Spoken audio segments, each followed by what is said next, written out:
Hello, gentle marketers. Welcome to episode 65 of the Gentle Business Revolution podcast, a show where we talk about marketing your business by disrupting the current marketing paradigm and changing it from a hypey, manipulative approach to a gentler one that's based on empathy and kindness. As always, I'm Sarah Croce. I'm the host of this show, and you know that you're in the right place if you are a heart-centered entrepreneur or change maker who is looking for a better way to market your business. Or you might also be a marketing impact pioneer. So that's someone who's not yet maybe an entrepreneur, someone who's working for an organization, and you just know that the way your company does marketing doesn't feel good, and you are trying to find out how to change that. Today's episode fits under the 7th P of the Gentle Marketing Mandala, the P that stands for partnership. And if you don't know what kind of mandala I'm talking about, you can download your one-page marketing plan in the shape of a mandala at sarahsanacroce.com/one page, the number 1 and then page.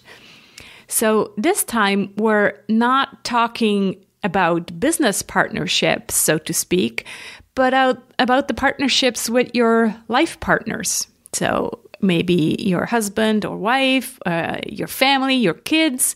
So this episode will resonate with you if you live with other people in the same household, partners, and especially younger human beings. As you might know, I have 2 boys myself, and my business really grew up at the same time as my boys did.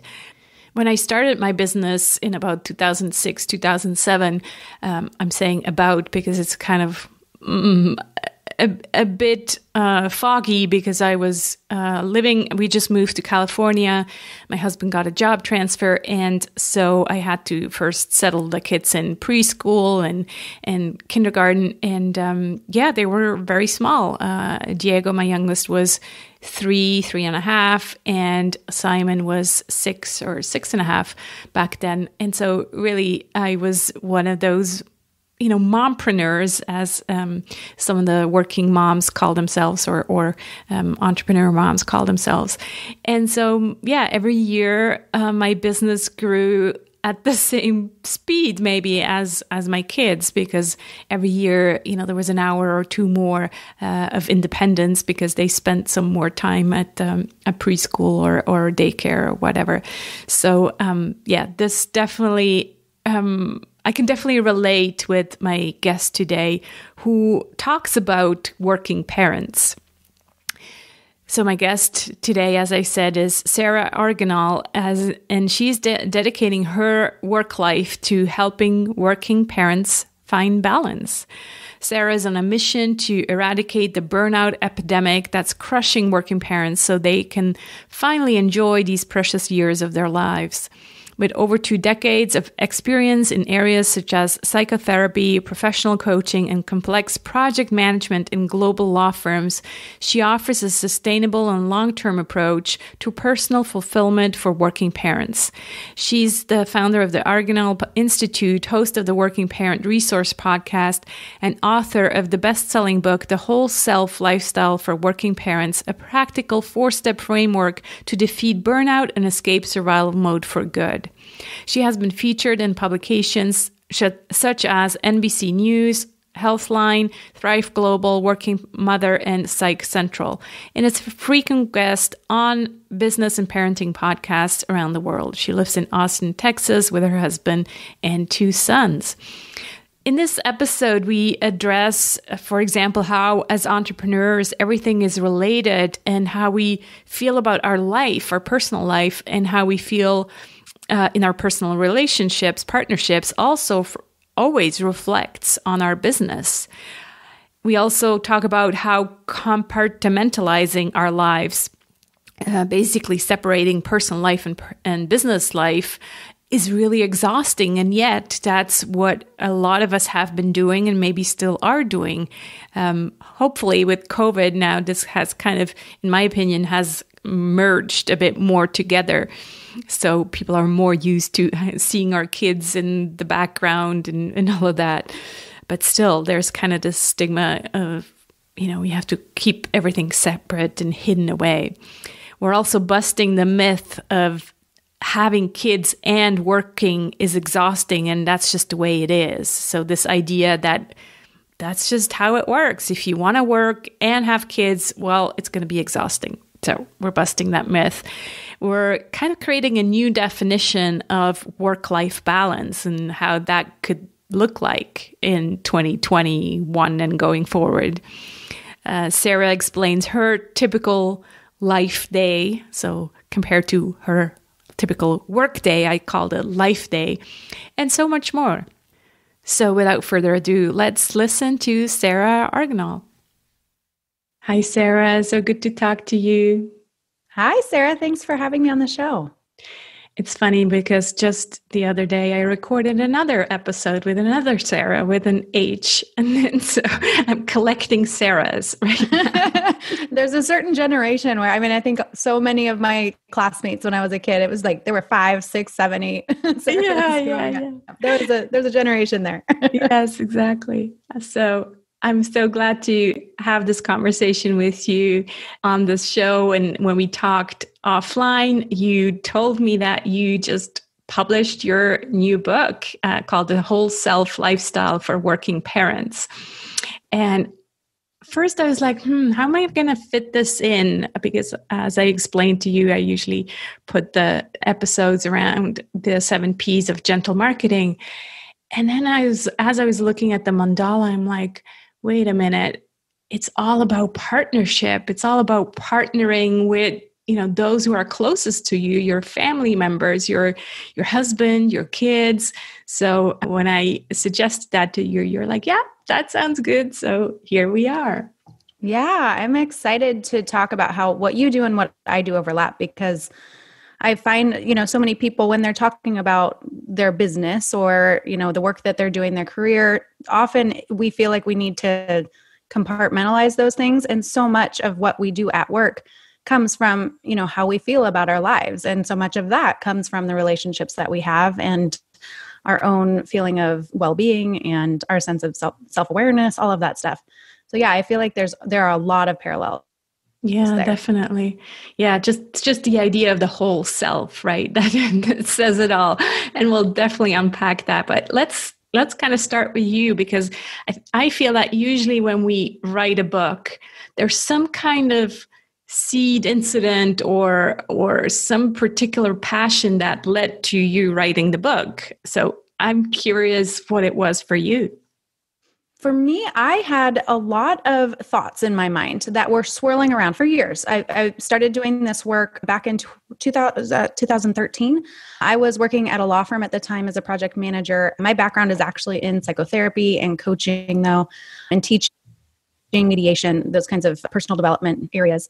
And so I went back to work after having my first baby, and I had a 3-hour commute. I lived in San Francisco. My husband and I we were going nonstop, as so many people out there are still doing these days. And what I found was that I thought I would be able to handle it because I had all of these time management skills and project management skills. And then at home, I felt like, okay, I'm really good with relationships and communication and conflict resolution and all of this stuff.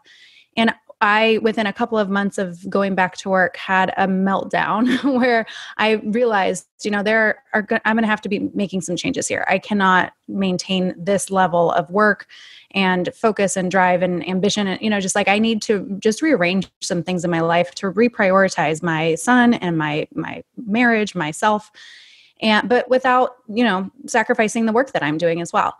So that was in 2013. And that kind of kicked off this process of trying to figure out how to blend 21st century life, all the different aspects of who I am, all the different roles that I had in my life, and not just, professional woman, but wife and mom and friend and sister and all of the other things that I am, all the other things that I do.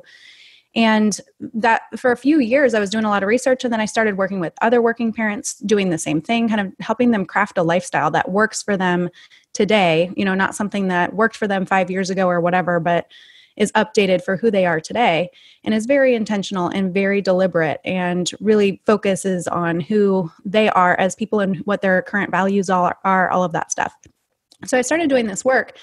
And for many years, I was focusing on so many different areas. There was time management, there was parenting, there was, marriage and relationships, communication, career, all of these different self-care, all of these different areas that a working parent in particular, but many people, everybody out there kind of has to figure out. And as I went through that work, I had all these thoughts in my head, but they weren't coherent for me. I kind of could go down any rabbit hole with people and we could improve different parts of their life. But for me, I started to step way back and I started to understand that creating a life for yourself really has to start with going inside and then leveraging all of the information that's out there to create a life for yourself that really fits and really works. But for me, I didn't have that framework totally gelled in my mind. And so I ultimately wrote the book to get that clarity for myself. It wasn't even, I was like, if I never publish it, that's fine. I want to do this work so that I understand more deeply and just more comprehensively what I'm doing here. How am I helping people and how can I help people even more? What is the biggest impact that I can make? And so that was the ultimate reason for writing the book. And as I went through that process, it really helped me just clarify the value that I can help bring to other people, but then also even just for myself, like it's a process and a framework that I apply to my own life too. So that was kind of the original reason for diving into that kind of project.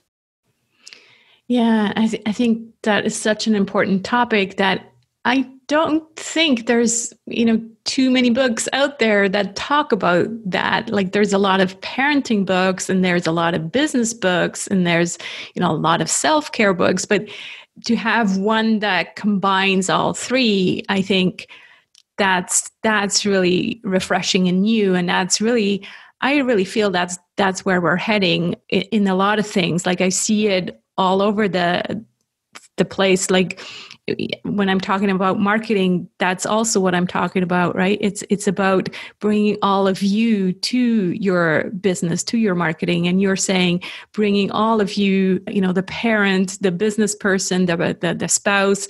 So really showing up whole, I feel like that's becomes so much more important for people. They don't want to put on any masks. I talk a lot about masks in my upcoming book.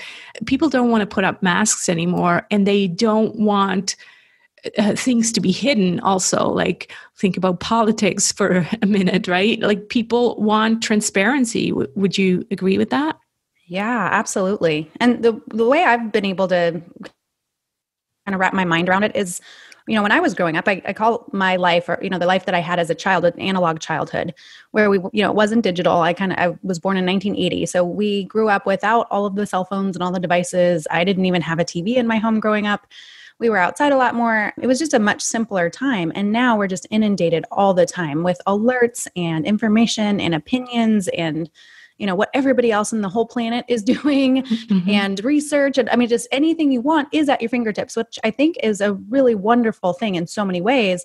But instead of us knowing how to use that information and apply it to our lives in a really effective way, we're being controlled by that information. And kind of what also has happened is, I think back in the day, back in the 50s, 60s, 70s, even into the 80s and maybe 90s, we were able to compartmentalize our lives a lot more easily. We could go to work. We leave the house at 9 a.m. and we get to work and we put on that work hat. And when we're at work, we're at work. And, we're not getting a bunch of phone calls or text messages or, like we don't have a bunch of obligations we have to deal with at home while we're at work. And then we head home and at 5 o'clock, we take off our work hat, we put on our parent hat or our husband or wife hat or whatever, and we get to be at home. And then we can just be there and be at home and not worry about work. And that's just not the world we live in anymore. And I think a lot of people, there's that whole conversation around work-life balance. And to keep it separate like that and to try and frame the conversation around, okay, do you have equal parts home and family, versus work in your life? Is that working for you?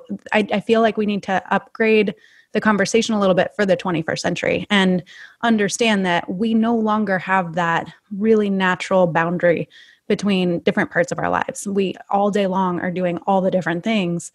And so I think it does become exhausting to do that context switching, where it's like, okay, I've got my work hat on now. Oh, I got to go answer an email from my kid's preschool. And then, got to put that back on for the meeting over here. And when we're going back and forth like that so quickly, if we have a mask on, if we are operating from a facade, if we have a professional demeanor that we feel like we can't mention our family or we can't mention our kids, or vice versa, when we're at home, if we can't check an email or we can't focus on a project, that does create a whole lot of extra stress, and it depletes our energy and our brain waves and all of this stuff in so many ways that I think we're making our lives so much harder just by trying to maintain all of those facades.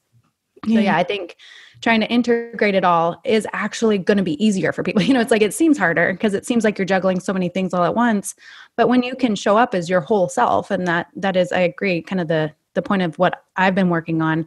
It's like we all kind of have to show up to everything we're doing as who we are, and we kind of need to know who that is. And that's a hard thing to explore when we're as busy as many of us are.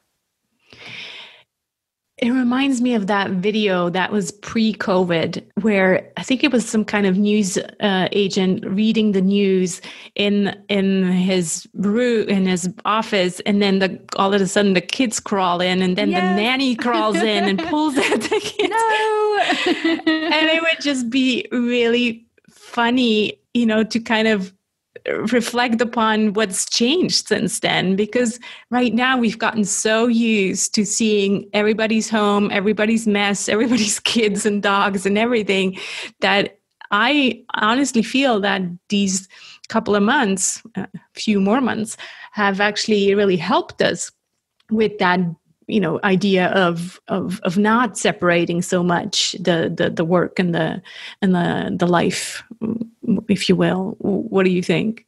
I totally agree. When I wrote this book, this was last year, 2019, and I was writing the book, and one of the biggest obstacles I had come across when I was working with, especially, ambitious professionals, either entrepreneurs or corporate professionals, just anybody who's been really focused on their career for most of their lives, the biggest obstacle I had was convincing them that it was okay to integrate all of the different parts of their life, or that it was okay to set boundaries at work, or to ask for some flexible work arrangement, or even if you're an entrepreneur, to kind of take a step back and have other people help you and outsource. And a lot of people, like, anytime I would talk about, like, you don't know, this isn't necessary, like this hustle and this exhaustion and this constant driving, like, you can enjoy your life in a lot of ways. That doesn't mean you aren't doing things or you're not putting an effort, but you can enjoy it. And a lot of people, when I talk to them, especially parents who, my population that I specialize in is working parents, a lot of those people just believed, it was kind of a myth that, oh, this is just the way it is. Like, if I want to have kids and, and also have a career, I'm just going to be burned out. I'm just going to be stressed out. That's just part of the deal. I've made my deal with the devil, and I'm going to accept it and just kind of get through my day as fast as I can, just sort of power through. And I was alarmed. It was universal. I very rarely came across people who didn't believe that, who, even people who left corporate to go get a more balanced life, they were sort of repeating a lot of those same habits in their own business that they were building.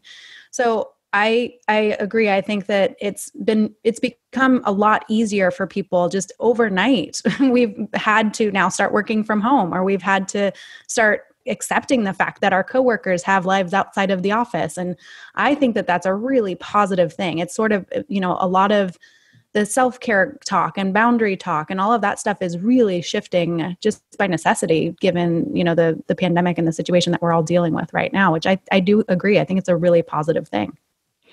I also believe that we really came back to what's important to us. It gave us time to reflect what really matters to us. And I'm hopeful that some of these burnout parents, working parents, will kind of be a bit tougher with decisions that they have to make, that help them maybe decide, maybe I don't have to, sign up to all the volunteering, and maybe I don't have to be part of every parent club or fundraiser or whatever, and just kind of say, well, what is really important in a way, you talk about rules in your book, and the rules are mainly made by society, right?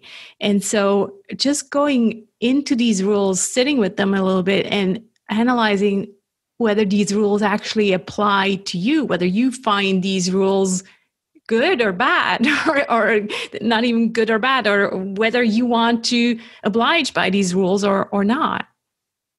Yeah, I think the experience I had was that I didn't realize I was following everyone else's rules, and for the first part of my life, I was really good at following other people's rules. I just kind of thought that's what success was, oh, I've really mastered this system. I understand I have to check all these boxes and keep climbing this ladder and doing all these things and essentially burning out myself, not ever really having my own needs or just kind of ignoring my own needs in favor of the work or a relationship or whatever.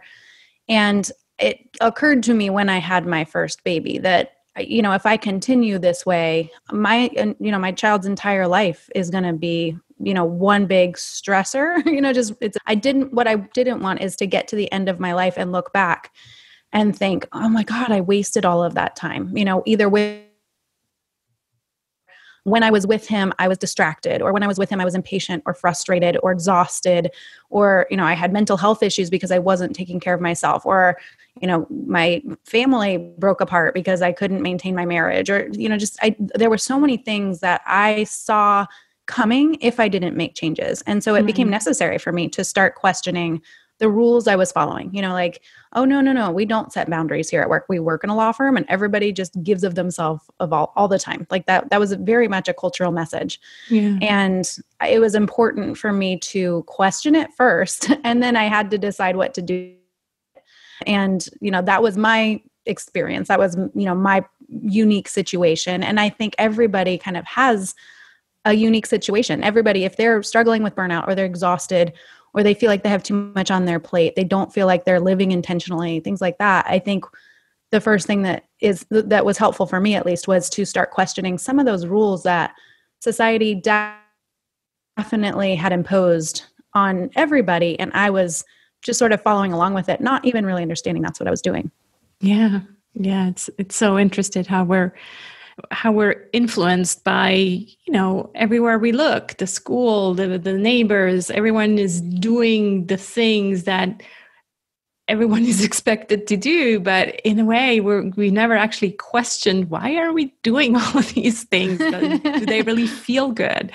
So, well, and now we have research as well. And, if you take a corporate situation, even an entrepreneur situation, if, we know that people who are rested, who take care of themselves, especially knowledge workers, people who have to think creatively, like there's a limit. And at some point you reach diminishing returns. If you're working 15 hours a day, you're not as productive as you probably could be if you only worked 6 hours a day and had rest and could go rejuvenate yourself. Or we're focusing on relationships, which we also know increases happiness levels and satisfaction levels in life.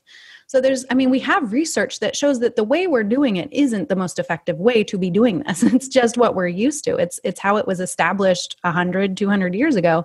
And we've just kind of kept doing it because that's what's familiar. And change is hard.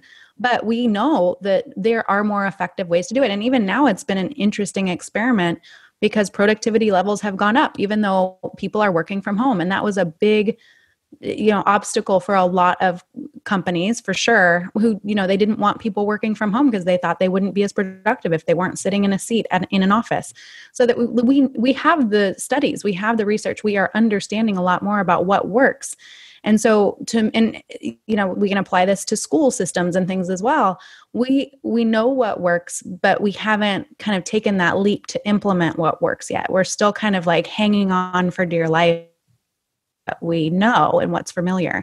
And I think that's where we're at right now, is that messy middle of the shift toward a more deliberate and a more intentional, like what you do, a gentle business revolution. Like this, it can be easier. It can be a little bit better. It can be more fulfilling.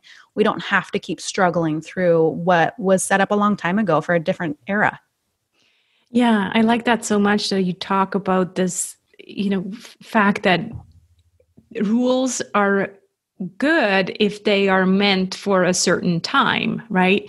But you can't apply the same rules to something that has changed over time. So even if you set up your own rules now, let's say, you come up with routines, and we'll talk about routines in a moment. If you set up these routines now, that doesn't mean that they're still going to be feeling good for you in 5 years. So really realizing that things constantly change, and the change between, what our moms were doing and what we're doing today is huge. So how could we even think of applying the same rules? Well, even it's funny because I've been having a lot of conversations. My book came out right in the middle of COVID, like a few months into this whole pandemic. Right. And it's been interesting to have this conversation, because what I do is I help people evaluate where they're at today, and not just like what are my routines and systems, like that external stuff, but also the internal stuff. Like, what are my values? What's most important to me? And it's funny because I'll talk to people and I'll say, like, what you would have answered to me 6 months ago is different than what you are answering today, most likely.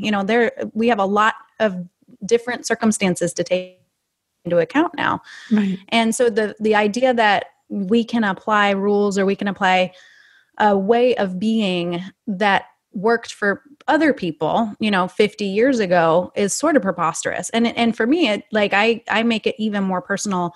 And in my own experience, in my own life, what I wanted at 25 or 30 is very different than what I want now at 40 with 2 kids and a business. And, there's everything in my life has changed over the last 5 or 10 years. And so it's not crazy to think that I have changed as well, and I needed to sort of let go of my attachment to who I used to be, or the way I used to operate, or what I thought of myself, or, what I thought my values were, or what I thought my priorities should be. Like, all of that stuff was very set in stone for me before I had kids. And I was really afraid of losing myself, quote unquote. And then when I became a mom and I started integrating a new family member into my life, it occurred to me that I'm like, okay, holding on this tight to who I used to be is really hard. Like, this is not making me happy. This isn't making anybody happy.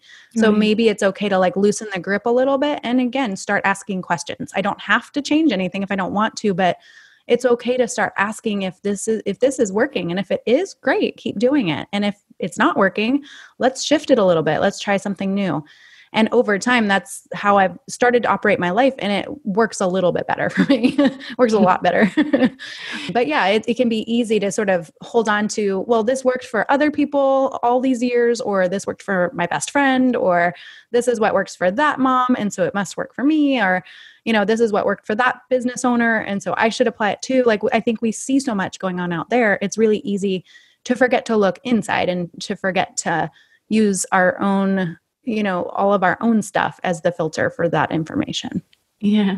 And again, there's so much similarity to gentle marketing, because that's exactly what I talk about as well. It's like, instead of looking outside and seeing all the, copying all the cookie cutter templates and approaches and all of that, well, what feels good to you? So really going inward. And the other thing I wanted to mention, since I'm a little bit ahead of you in terms of, the kids, mine are now 14 and 17. It changes again, Yeah, it constantly right? changes. Right now, they're still at home, but they could care less about hanging out with mom, right? Right. But in a few years, they'll move out, and so things will change again. So yeah, it's just constantly reevaluating your priorities, your values, and being curious, staying curious, I guess. Yeah, I have an analogy in my book where I started to look at my life kind of as like I'm an air traffic controller, where I am up in the tower, and there are moments where I really need to step way back and see all the different airplanes that are kind of in my vicinity. And they're all at different phases, right? Like, some are on the runway ready to take off.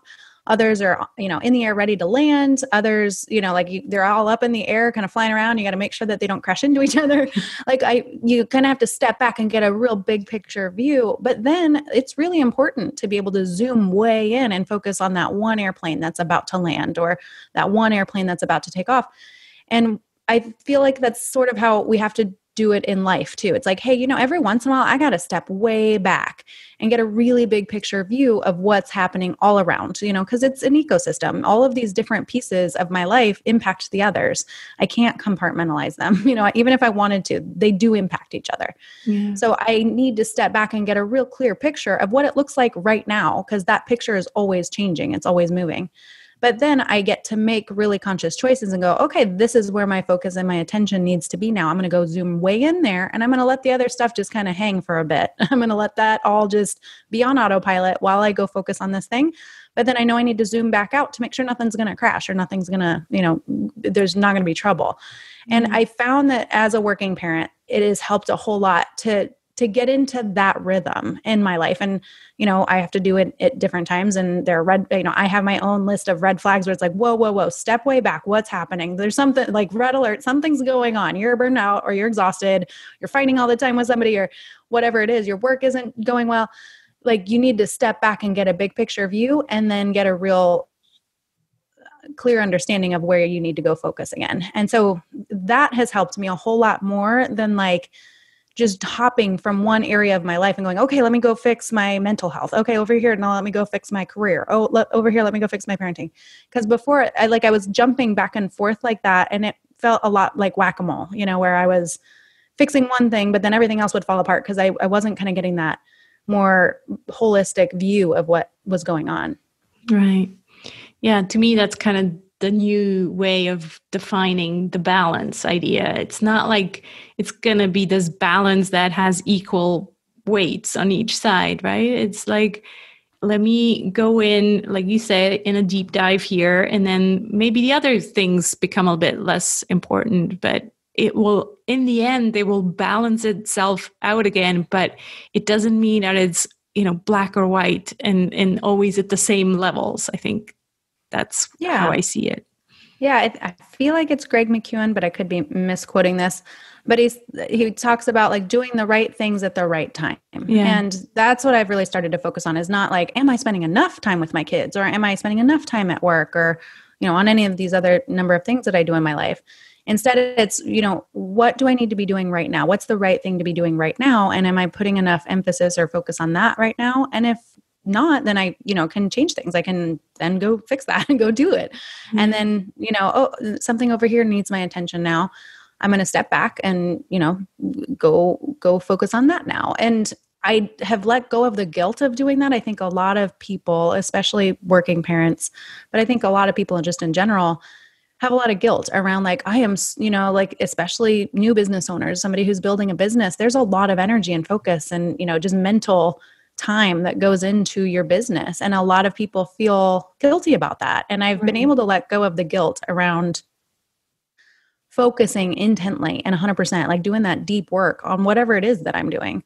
And that has allowed, that releases its own sense of mental depletion. And in that, you kind of reclaim some of your energy just by doing that, just by not second guessing yourself and not feeling that guilt and that pressure to be doing something other than what you're doing. If you are able to step back and look at the whole picture and make a clear, conscious decision about this is where my attention needs to be right now, you can let go of that guilt. You've made an informed decision about what you're doing and why.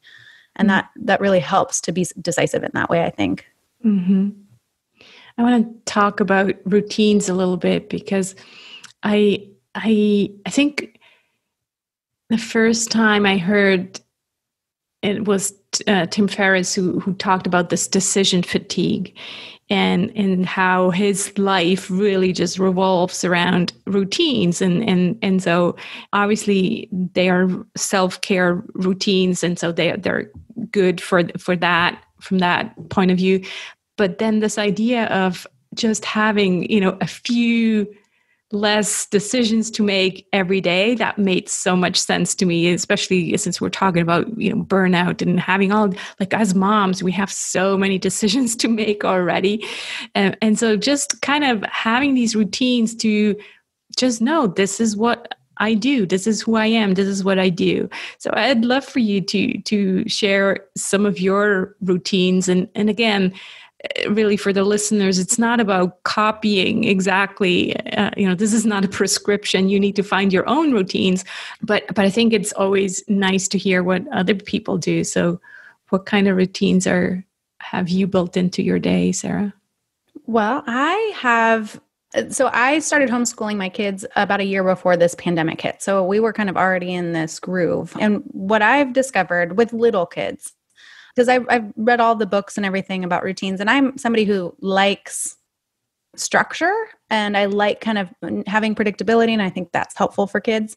But what I was doing early in parenthood was I was trying to force like a schedule on all of us, and this is what we do from this time to this time, and this is important to do first, and then we can do that. And it was stressing all of us out in a lot of ways, and there was a lot of conflict, and there was a lot of power struggle with my kids and all of those things. And so I've actually I do put in like some structure around our day, but I have gotten into really just like feeling the flow a lot more than abiding by a very strict routine or schedule. So in general, what my schedule looks like or what our routine looks like at our house is we wake up around 7 a.m. or so. I do use an alarm now, but for the last year or so, we've kind of just been waking up whenever, usually it's when my youngest son wakes up because he wakes up the whole house. And then we have breakfast. We kind of get ready for our day. I get some of the school stuff prepared for my older son who's in second grade and my younger son who's in preschool. And I asked my son, which one do you want to do first? You can do math, you can do reading and writing, you can do science or art. I have a whole list of different subjects for him, and he gets to choose, like, right now I feel like doing math, so we're going to do math. And so we do one subject that takes usually around an hour. We have a break. They do movement. I check in on work stuff, maybe clean up the house or, just kind of putter around, do that sort of thing. And then we, after a break, do a second subject. And so our morning is really around homeschool and school stuff. And I kind of check in on emails or, I don't do anything like deep work related. And then after lunch or, we'll have lunch, I then kind of get into a little bit more work. I spend maybe a couple of hours writing an article or doing, working with clients or recording a podcast or, doing my work. And my husband is now home. He was working offsite, but now he's here. So he can kind of like tag in and do some subjects with my kids in the afternoon. They can play outside. My older son has like a little group where he meets his friends online and they play Minecraft together for a couple of hours every day. So he's having some social time doing that. And sometimes though, we'll go to a skate park one morning and all of that goes out the window and we kind of just fit it in the afternoon instead. Or some days I have more calls than other days. And so then we kind of just, I've gotten used to sort of rearranging things based on what needs to be done and when. And we have like kind of a general structure like that, but not every day is the same. So I agree though. I think, and the science shows like it's easier, you over the course of the day, the more decisions you make, the more energy you're using. So the more decisions you don't have to make, the more energy you'll have throughout the day. So I like that idea, but I've also started to really what works for me is to kind of have a general idea of how this day is going to go and to go with like the energy of the home, of my energy, what needs to be done in my business, but then also where my kids are at. Sometimes they're super into doing school. Other days, we need to get creative and they're still learning, but they're doing other projects. And we kind of adapt to that as we go along. I'm curious where you build in your self-care, like the time for yourself. Is that at night then? Well, so this is what's confusing for a lot of people. I've constructed my life in the way that you and I are talking about. All day long is self-care for me. I love the work I do. I love writing. I love talking on these kinds of conversations. I love sitting and like really like spending hours working on a project for my business, putting a class together or writing my book or, things like that. I love doing marketing. I love having conversations with people on social media. All of that stuff is fun for me. My husband and I have our time in the evening. We make dinner together. We're around each other now all day, every day. So we have amazing conversations. We'll sit out on the back porch at night. usually after bedtime, but sometimes even when my older son's still awake, and we'll just, have a glass of wine and we'll talk, and we have a beautiful backyard, and we live in Texas, so it's nice and like cool in the evening. I also have a lot of friends here that I pretty much talk to all throughout the day on a text message chain. So we are constantly like joking around and laughing or getting advice about things that are, we need help with or whatever. I'm constantly talking to friends all throughout the day. Same with my mom and my sisters. I have other friends that I'll connect with on, whenever I feel like I need it. I have like a support system all around. I also work out. I have a home gym, but then also, we go and play outside or go for walks or, go swimming and, go explore our town and just, I mean, it's just integrated in every moment of my life, really. Like I have constructed my life in a way where I don't have to escape from it. I don't have to like heal from it. My life is rejuvenating. My life is fun for me. And that's kind of the part where it's like, I adapt as I go along throughout the day. I'm not like, doing so many things throughout the day that I exhaust myself to the point where then I need to go take like an hour for self-care, or whatever. It's like self-care just is my life, right. And vice versa. My life is self-care. So it's hard for people to understand because it's not 5 hard years ago. It's not hard to understand, like. But I think you were missing all of this information in describing your day, right? Because to me, it sounded like all you're doing is taking care of the kids and working. So now I'm like getting the full picture, and that's the whole self, right? It's that's exactly like wow. That's what's so hard. She's like having a beautiful day, right? Yeah. When I think routines are so important, but I also feel like they're so personal and they're so unique for each person. And so it's hard for me. I'm like, gosh, I mean, it'll take me an hour to describe all the things I do throughout the day, but none of it feels overwhelming or exhausting to me. It all feels really fun and exciting and interesting. But it wasn't that way. 5 years ago, I would have had an entirely different answer to that question. Right. And I would have been like, no, I need to deliberately like insert time for my own self-care. There's, it's critical necessity. And now but that took me years to kind of like change my life or refine my life. And I've made all these different decisions so that I could have a life where I'm like, oh, no, like self-care is just part of my whole day. Like doing homeschool for my kids is fun for me. It's super creative. I get to connect with them. We're joking around. We're doing science experiments. We're being curious and answering questions. That's fun for me. That's not hard. That's not me taking care of my kids and it's a giant, obligation. To me, that is, I want to be doing that. It's super fun. And then same thing with my business. It's really interesting work for me. I really love it. I feel like I'm on purpose. Like all of those things might sound really exhausting or whatever, but to me, that's what fills me up. And I've made choices in my life to make that happen. Right. Yeah. No, I'm not saying that, there's anything wrong with not having these self-care moments. It was just not clear to me where you built in like the glass of wine with your husband, the exchanges on, Messenger with your friends. Those are self-care moments, right? Yeah, absolutely. So I think it's important for people to understand that that's part of it. And again, maybe for our listeners, they do like to have the self-care. Like for me, I'm such a doer. Yeah. I had your life, and yet I needed more of the being. I needed the, self-care moment in the morning, the meditation, because I needed to be in the just being and not doing. So I think everybody, and I think that's also the beauty of our work, yours and mine. It's not about, follow this recipe and you'll be happy. You need to find your own happiness, and you need to just become more aware of what you're currently doing and whether you're happy. And then if you're not, well, go inside and figure out what's wrong with what you're currently doing and why you're not happy. And then find the things that make you happy. For you, it's homeschooling. For me, homeschooling would definitely not make me happy. For a lot of people right now, I hear. So it just depends, it's right? Not the case. Yeah, I agree. And I also, what I've noticed too, is that it also shifts and changes. It's like, oh, I feel the need for a little more structure right now. Or, oh, I feel the need for a lot less structure. Because, with two little guys running around and all this energy, is like, you know what, we need to be like able to go with the flow, or like that has changed just throughout my life. So even, it's hard. Like whenever I hear even other people describing their routines or their systems, I think it's really helpful to hear that stuff to have inspiration and to be like, oh, I guess I could do that. Or, oh, maybe that would work for me. Let me try it.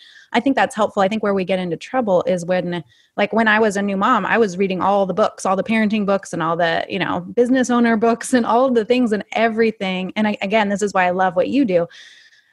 Everything was so prescriptive, and I felt like I would be a failure if I wasn't implementing what that person who seemed so happy or so successful was doing. And so when I would try it and it didn't work for me, I blamed myself, and I was like, oh, I better just try this better or faster or harder or whatever. And that's been the biggest lesson for me in both parenting and in business and all the different areas of my life is, these are all options and possibilities. These are not requirements or obligations, and I think it has been helpful to make that distinction for myself. I think that's kind of one of the biggest problems with books such as Miracle Morning or these prescriptive books where all of a sudden we all have to be morning people and you have to do like 3 hours of meditation and get everything done before everybody else gets up. And so I'm sure like everybody tried that and it's like, how come I'm more exhausted than ever? Well, I tried it when I was a new mom and I was like, but I was up until 4 a.m. with my baby. And now I have to get up at 5 and do all the meditation and all the things. And so I'm like, okay, I've got to adapt this for me and my life. Yeah. And right now, with a newborn, hey, what works for me is like these little fringe moments all throughout the day, like little pockets of time. I need to like grasp that and take advantage of it. And so that was what worked for me 3 years ago, and now I have more flexibility or more time. It's like as my life adapts and changes, then I can adapt and change that routine or those needs. And as long as what I need is getting met, then I kind of, it's like everybody else, I want everybody else to do what works for them, but I don't need to look at that and feel like that's the only thing that will work for me. I think that we have so many possibilities, which again, I think it's so great that we have kind of this insight into what all these people are doing, or we have these books that will offer guidance, but I think it's really easy to be like, oh, they're saying this is the way to do it. And so if I don't do it this way, I'm doing it wrong. And so I just need to do it better the way they're doing. Like it's okay to let go of those expectations of ourselves, I think. Totally. I think we need to wrap this up. We could just keep going, but I want to, leave people with your book basically, because that's I think what the next step is. So please do tell people where they can find you, find your book. And I think you also have a workbook, right? I do, yeah. So the book is called The Whole Self Lifestyle for Working Parents. And that is available on my website at argenalinstitute.com. And I do have a whole library of different guides. And one of them is sort of a sample, like a taste of the whole self lifestyle. The book itself is, the whole shebang. And it's meant to be something that people can work through on their own. And it has a companion workbook with it. And then on my website, I have kind of just a taste of different things that you can, if you're curious and interested in learning more about that, that's all available for people. And there's also a podcast there as well. Wonderful. Yeah. I've been on your podcast. Maybe we'll link to that episodes in the show notes as well. Wonderful. This has been delightful. Thanks so much for coming on to the show, Sarah. I always end with a last question. What are you grateful for today or this week? Oh, this just right now and this time, I'm just grateful for my health and the health of my family. I think we're lucky so far. And that's a lot of gratitude for that. Wonderful. Thank you so much for coming on to the show. Thanks for having me. I hope you enjoyed this conversation with the two Sarahs and got some inspiration and maybe even take away a few tips on changing some things in 2021. Please check out Sarah's website at www.argenalinstitute.com or look for her book, The Whole Self Lifestyle for Working Parents, wherever books are sold.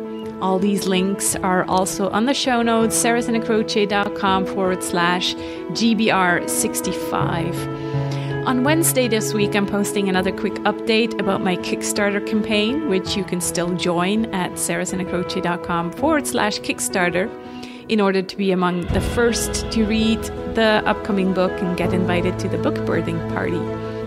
And next Friday, it's already Christmas, and I'll end this year with a solo episode, a final book update, and a gentle business outlook for 2021, kind of the trends I'm seeing and how I'm wanting to enter this new year.